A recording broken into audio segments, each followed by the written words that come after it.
Hello. Hello for having my phone with me. Right, gonna make this relatively quick because I realize I've got a Patreon stream to drop into at midnight, and I've got to pray and stuff. Well, this episode was tragic. It was definitely exciting. Let me get my concerns out of the way first before I start ranting about what I loved, because it just hit me. This is a penultimate episode, so usually it's a big indicator of where we're going to end up. And my concern with a lot of things I'm watching at the moment, streaming wise, by which I mean a lot of the Marvel content, is by pilot episode they kind of resolve everything that's been going on for the entire series, and then for some reason in the pilot episode they add a whole bunch of new plots that wasn't really like dealt with until that point. So I'm like, well, where does that come from? And it's like a different show, or it misses the whole themes, or like, one division. I'm looking at you. This actually seems to be progressing the build up nicely. In fact, I did nothing near me think that we're escalating rapidly to catch up for lost time. But yeah, it does kind of bring everyone together, except it doesn't. And here's what my concern is: so we didn't see the Numenorians in this episode,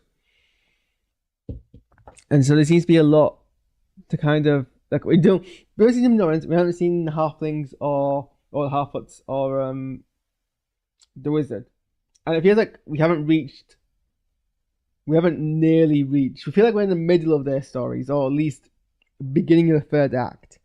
So I don't know how we're going to resolve both of their plots in the final episode, where we don't even have I don't know what. Well, so maybe we did, but then it's kind of like they feel very B plotty. Maybe, and that's really true. Almost as if really they shouldn't have been in this season. I think maybe the Harfoots and Gandalf, if that is Gandalf, shouldn't have been in this season, because they feel very tacked on. It doesn't do them justice, and they've always been very separate to the Rings of Power plotline. And it's kind of like, what runtime are you padding out by doing this? Where does this leap in?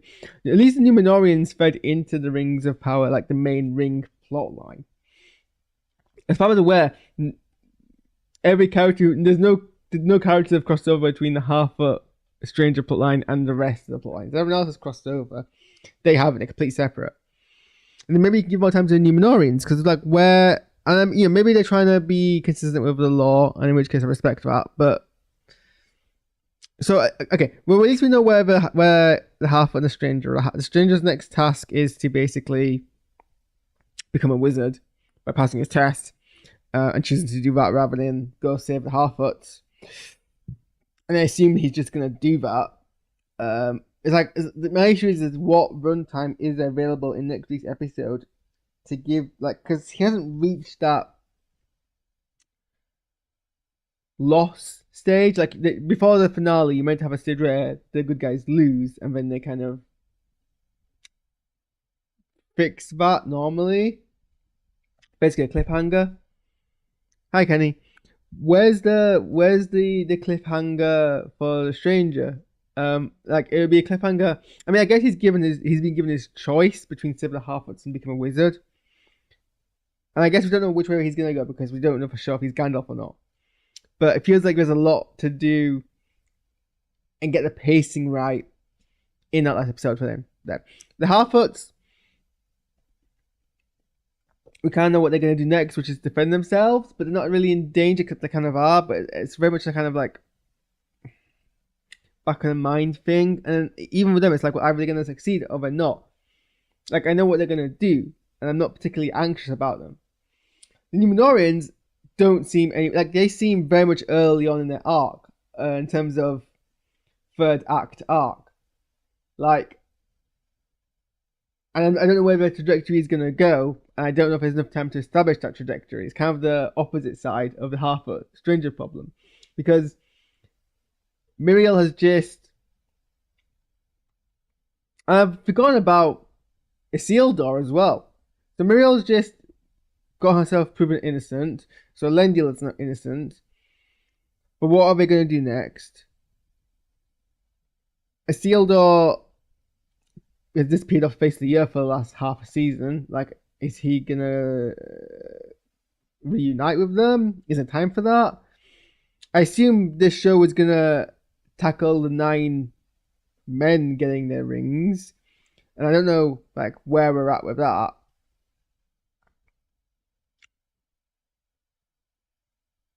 It's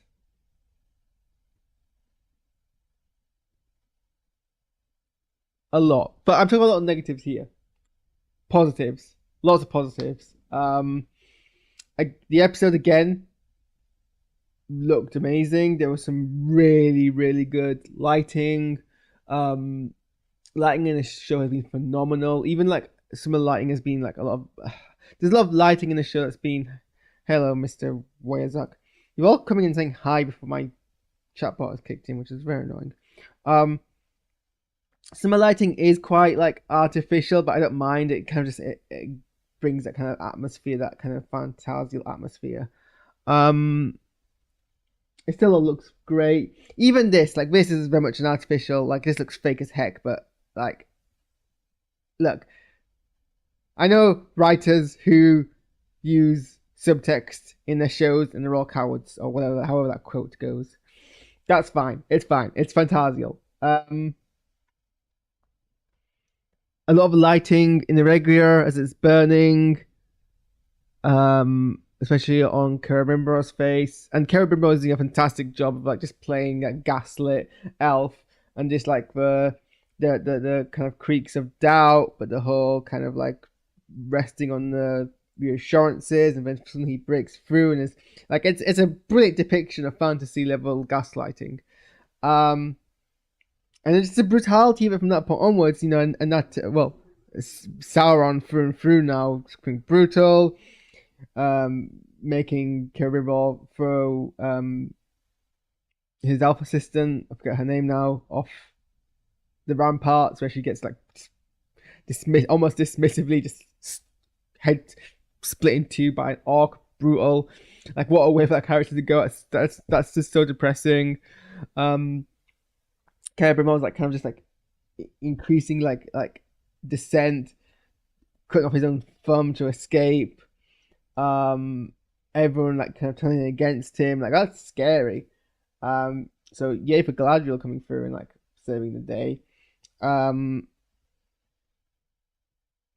The reveal that the mithril was actually blood, and pure Sauron's blood has been poured into the rings.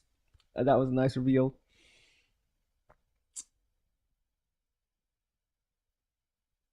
Like that's definitely a chess piece that's in the right place for the finale. Finally, Elrond and Durin reunited. I don't think they've actually met an entire season. I forgot about that, and I'm glad they finally kind of met and had their nice little banter. It was a nice little warm moment that then gets tragically undone because immediately Durin's like, "Yeah, of course I'm going to help you," and he manages. The episode knows how to give us hope and pull it from underneath us because he gives this very, very, very good, inspiring speech about dwarves being loyal and like fighting with Khazad Doom and letting the reputation go for them, and like it's a king's speech for someone who isn't a king yet, and like legions of dwarves are ready to fight by him, and then essentially the king goes mad, there's an internal civil war, and they're like, well, no, if you go and fight this war, we're going to lose Khazad Doom because we need you to be here. And that's a big, massive dilemma to give Durin in that moment because he wants to save his friends and dwarf elves, but he's not got much choice. And like, I really feel for that. I really, really feel for that. Why is my chatbot not kicking in? This is really annoying. Do I have to reconnect it every time? This is going to really piss me off.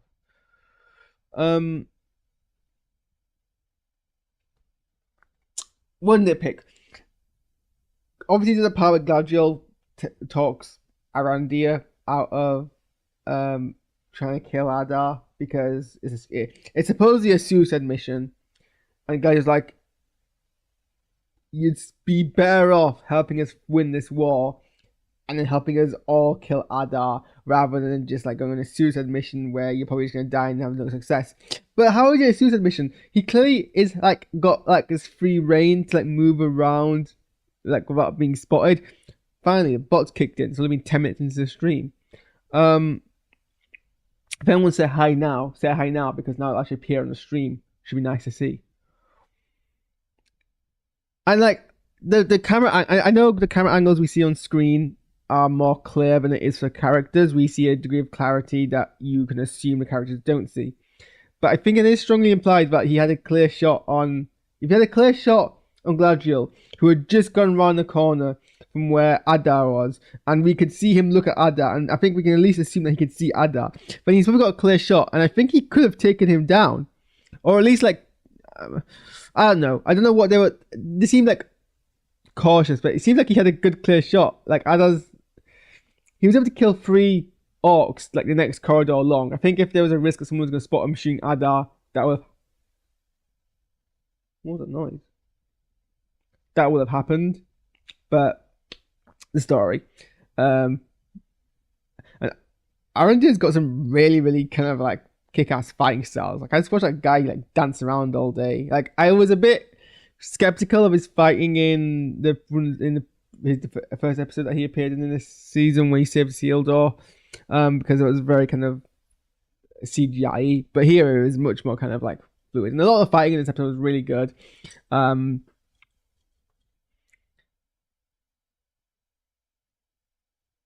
Seeing Elrond, young Elrond fight in his prime was a joy to watch. Clearly, like earning that whole boast about how he can hold a sword and being a military commander, even though his history is as a politician. I love seeing that. Also, seeing Gilgalad in battle as well, and armor looked amazing.